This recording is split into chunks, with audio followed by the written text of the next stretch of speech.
Hello guys, welcome back to the channel. तो आज मैं खिलाड़ी कुमार यानी कि अक्षय कुमार की बच्चन पांडे मूवी को एक्सप्लेन करने वाला हूँ। So without wasting time let's begin the video.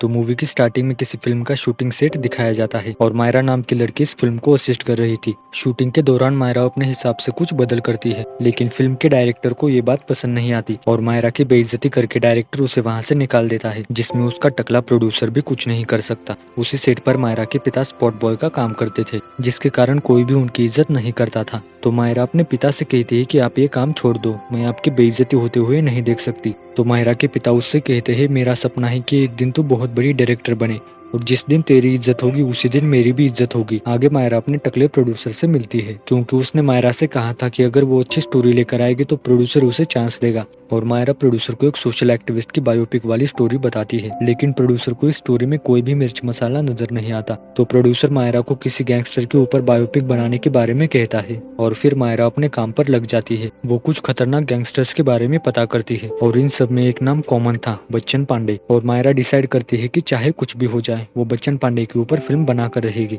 और ये बात वो टकले को बताती है, यानी कि प्रोड्यूसर को। और इन दोनों की बात सुनकर वहां पर खड़ा सिक्योरिटी वाला कहता है, बच्चन पांडे बहुत ही खतरनाक और खूंखार है और वो इंसान नहीं बल्कि रावण है, रावण। कुछ दिनों पहले बच्चन पांडे ने उस पर न्यूज छापने वाले रिपोर्टर को जिंदा जलाकर मार डाला था, क्योंकि उस रिपोर्टर ने न्यूज में बच्चन पांडे का कार्टून छाप दिया था और बच्चन पांडे को लोगों के बीच अपना भय बनाए रखना था। अब ये सब सुनने के बावजूद मायरा बस पकड़कर बच्चन पांडे के गाँव में आती है और वहाँ पर उसकी मुलाकात विशु नाम के लड़के से होती है, जो कि मायरा का बहुत अच्छा दोस्त है। वहाँ से वो दोनों उनकी रहने की जगह पर आते हैं, जो कि एक स्कूल में होती है। आगे विशु मायरा से यहाँ पर आने की वजह पूछता है, तो मायरा कहती है कि जिस गैंगस्टर के ऊपर वो फिल्म बनाने वाली है वो यहीं पर रहता है। और जैसे ही मायरा बच्चन पांडे का नाम लेती है तो डर के मारे विशु मायरा को अपना सामान बांधकर यहाँ से चले जाने के लिए कहता है, क्योंकि विशु जानता था कि बच्चन पांडे कितना खतरनाक है। अब इसके बाद मायरा विशु से कहती है, अगर तू मेरी मदद करेगा तो इस फिल्म में मैं तुझे साइड एक्टर का रोल दे सकती हूँ। दरअसल विशु के पिता का भी यही सपना था कि एक दिन किसी फिल्म के बड़े पर्दे पर विशु का नाम आए, और फिल्म में रोल पाने के लालच में आकर विशु मायरा की मदद करने के लिए तैयार हो जाता है और वो दोनों बच्चन पांडे के बारे में पता करने के लिए निकलते हैं। और रास्ते में बच्चन पांडे को अपने आदमियों के साथ ट्रक पर बैठा हुआ देखते हैं और आगे बच्चन पांडे का मार खाएगा वाला गाना बजने लगता है। अगले सीन में बच्चन पांडे हॉस्पिटल में लालजी नाम के बूढ़े आदमी से मिलने जाता है, जो कि कोमा में था। और बच्चन पांडे उससे कहता है कि मेरे होते हुए आपको कोई मार नहीं सकता। और जब वो बाहर आता है तो हम देखते हैं कि बच्चन पांडे ने पूरे हॉस्पिटल में लाशें बिछा दी थी। उधर मायरा और विशु किसी गैराज में बैठकर बच्चन पांडे से मिलने के बारे में बात कर रहे थे। तभी वहाँ पर बच्चन पांडे की एंट्री होती है और मायरा को वहाँ पर देखकर बच्चन पांडे उससे पूछता है, यहाँ पर नहीं हो क्या? तो मायरा बच्चन पांडे को मस्का लगाने की कोशिश करती है और मायरा की बातें सुनकर बच्चन पांडे सीधा उसकी गर्दन पकड़ लेता है और उसे अपने स्टाइल में समझाता है। और मायरा ने अपने बालों में लगाया हुआ कांटा लेकर एक आदमी को वहीं पर मार देता है। ये सब देखने के बाद वो दोनों बुरी तरह से डर जाते हैं और विशु मायरा से वापस जाने के लिए जिद करने लगता है, लेकिन मायरा उससे कहती है, अगर मुझे वापस जाना होता तो उसी दिन चली जाती। और फिर वो दोनों बच्चन पांडे के चमचों से जानकारी निकलवाने का प्लान बनाते हैं। पहले नंबर पर थे बफरिया चाचा, जो कि हर दो शब्द बोलने के बाद हकलाते थे और उनकी इसी बात से तंग आकर वो दोनों अगले नंबर पर बढ़ते हैं। और दूसरे नंबर पर था पेंडुलम, जो कि फुल बेवड़ा था, लेकिन वो पिंकी नाम के लड़के से टुरु वाला लव करता था। पिंकी के 7 भाई थे और सबके सब पुलिस में थे।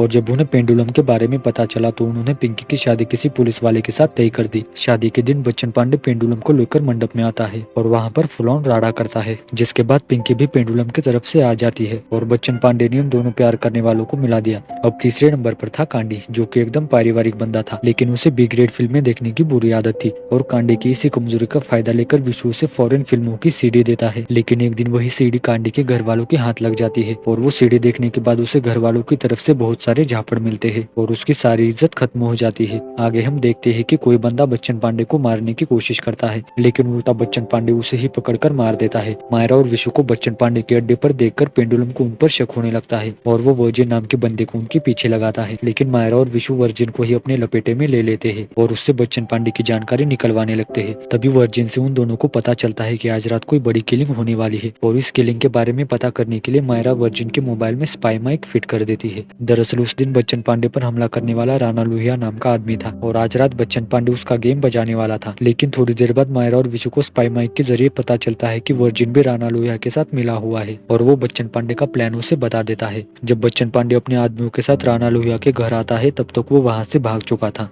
और यहीं पर एक ट्विस्ट सामने आता है। दरअसल ये सारा प्लान बच्चन पांडे ने वर्जिन को पकड़ने के लिए रचा था। आगे बच्चन पांडे राणा लोहिया को भी पकड़ लेता है और वहीं पर बच्चन पांडे राणा लोहिया और वर्जिन का चैप्टर क्लोज कर देता है। उधर मायरा और विशु ये सारी बातें सुन रहे थे। तभी बच्चन पांडे को वर्जिन के मोबाइल में स्पाई माइक दिखाई देता है और वो माइक उठाकर उसमें कहता है, तुम चाहे जो भी हो, तुमको तो साला हम पकड़ेंगे। और ये सब सुनने के बाद मायरा और विशु डर के मारे अपना सामान बांधकर वहां से निकलने ही वाले थे, लेकिन दरवाजे के बाहर पहले से ही बच्चन पांडे खड़ा होता है। बच्चन पांडे के आदमी मायरा और विशु को बहुत बुरी तरह से मारपीट करते हैं और बच्चन पांडे उन दोनों को मारने ही वाला था कि तभी सीन कट होता है। आगे बच्चन पांडे को पता चलता है कि मायरा उस पर फिल्म बनाना चाहती है, तो बच्चन पांडे मायरा से कहता है, पहले ही हमसे पूछ लेती कि तुम्हें फिल्म बनानी है और हम चाहते हैं कि तुम हम पर बढ़िया सी फिल्म बनाओ ताकि लोग हमसे और भी ज्यादा डरे। और फिर बच्चन पांडे मायरा को अपने बारे में बताने लगता है। मायरा बच्चन पांडे से पूछती है कि उसकी फैमिली में कौन कौन है, तो बच्चन पांडे कहता है, मेरी माँ। जब मेरी माँ को मेरी किलिंग्स के बारे में पता चला तो उसने मुझसे बात करना बंद कर दिया और पिछले 10 सालों से मेरी माँ ने मुझसे कोई बात नहीं की।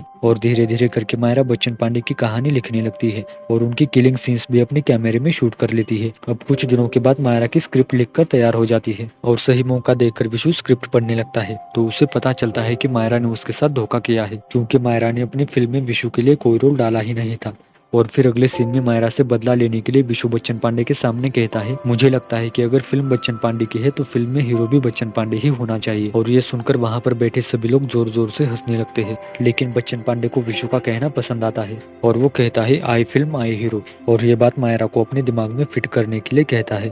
अगले सीन में मायरा ये गांव छोड़कर जा रही थी और यहाँ पर विशु और मायरा दोनों एक दूसरे से माफी मांगते हैं, क्योंकि दोनों ने एक दूसरे को धोखा दिया था। तभी पेंडुलम और कांडी वहां पर आते हैं और कहते हैं, तुम लोग इसलिए यहाँ से जा रहे हो कि बच्चन पांडे तुम्हारी फिल्म का हीरो नहीं बन सकता, लेकिन बच्चन पांडे हमारे लिए किसी हीरो से कम नहीं है।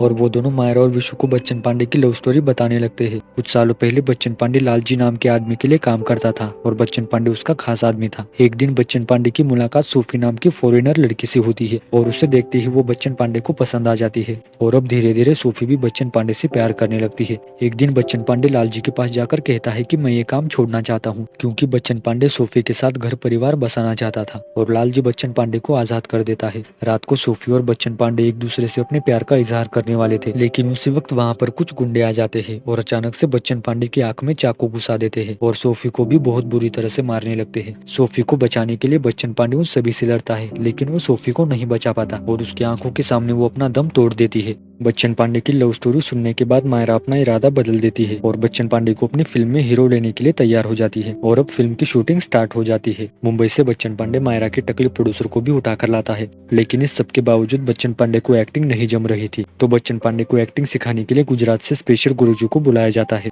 और गुरुजी उन सभी को एक्टिंग सिखाना शुरू कर देते हैं। एक सीन में गुरुजी बच्चन पांडे को झापड़ लगाते हैं और ये देखकर गुस्से में बच्चन पांडे और उसके आदमी गुरुजी को मारने के लिए दौड़ते हैं, लेकिन फिर मायरा के समझाने पर वो शांत हो जाता है। फिल्म की शूटिंग के लिए शुरुआत होती है और एक एक करके अलग अलग सीन शूट होने लगते हैं। एक सीन में बच्चन पांडे मायरा के अंदर सोफी को देखने लगता है और पूरी शूटिंग के दौरान धीरे धीरे बच्चन पांडे को मायरा से प्यार होने लगता है। कुछ दिन बीत जाने के बाद शूटिंग खत्म हो जाती है। वहां से जाते समय मायरा बच्चन पांडे से पूछती है कि क्या तुम मुझे मिस करोगे। अगले सीन में हॉस्पिटल में जो बूढ़ा लालजी कोमा में था वो होश में आ जाता है और ये पता चलते ही बच्चन पांडे भागते हुए हॉस्पिटल आता है और लालजी से कहता है कि हम तो पहले से ही कहते थे कि आपको कोई नहीं मार सकता सिवाय हमारे। और ये कहकर बच्चन पांडे लालजी का गला दबाकर उसे वहीं पर मार देता है, क्योंकि उस रात उसी ने सोफी को मरवाया था। उधर मुंबई में फिल्म की एडिटिंग हो रही थी और हर जगह पर फिल्म के पोस्टर्स लगाए जा रहे थे और बच्चन पांडे के आदमी सभी लोगों से फिल्म देखने के लिए कह रहे थे।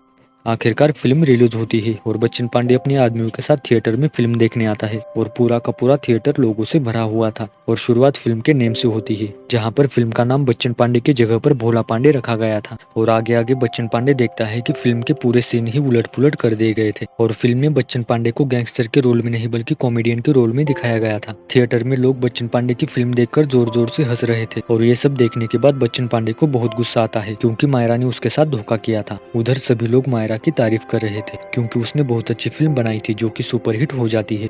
लेकिन विशु को पता था कि अब बच्चन पांडे उन्हें जिंदा नहीं छोड़ेगा और मायरा को लेकर वो कोटा जाकर छुपता है। बच्चन पांडे के आदमी उन दोनों को हर तरफ ढूंढ रहे थे और अगले ही सीन में हम देखते हैं कि बच्चन पांडे मायरा और विशु को पकड़ लेता है। बच्चन पांडे मायरा को जिंदा जलाने ही वाला था कि तभी वो मायरा से कहता है, क्या तुम्हें पता है यहाँ आने से पहले हमारे साथ क्या हुआ। दरअसल मायरा की फिल्म की वजह से लोगों के अंदर से बच्चन पांडे का खौफ खत्म हो चुका था और कल तक बच्चन पांडे के नाम से डरने वाले लोग आज उससे हंस हंस कर बातें कर रहे थे। वर्जिन की छोटी बेटी भी बच्चन पांडे की फिल्म देखने के बाद उसके साथ हाथ मिलाती है। और बस इतना ही नहीं, पूरे 10 सालों के बाद आज बच्चन पांडे की माँ ने उससे बात की थी और उसने बच्चन पांडे की फिल्म 2-2 बार देखी थी और उसे फिल्म बहुत पसंद आती है। और वो बच्चन पांडे से कहती है कि जिंदगी में ऐसा काम करना कि लोग तुमसे डरे नहीं बल्कि तुम्हारी इज्जत करे। ये सब कहने के बाद बच्चन पांडे मायरा के सामने हाथ जोड़कर उसका शुक्रिया अदा करता है, क्योंकि मायरा की वजह से जिंदगी में पहली बार बच्चन पांडे को इज्जत मिल रही थी। इसके बाद बच्चन पांडे के सारे आदमी सुधर जाते हैं और अब बच्चन पांडे भी फिल्मों की लाइन में आ चुका था। लास्ट सीन में हम देखते हैं कि मायरा को इस फिल्म के लिए बेस्ट डायरेक्टर का अवार्ड मिलता है और बच्चन पांडे को बेस्ट कॉमेडी के लिए अवार्ड मिलता है और इसी सीन के साथ मूवी एंड होती है। वीडियो पसंद आया तो प्लीज वीडियो को लाइक करें और अगर आप हमारे यूट्यूब चैनल पर नए हैं तो वीडियो को लाइक करें, चैनल को सब्सक्राइब करें एंड बेल आइकॉन प्रेस करें। तो चलिए मिलते हैं नेक्स्ट वीडियो में नई मूवी के साथ। तब तक के लिए धन्यवाद एंड बाय बाय।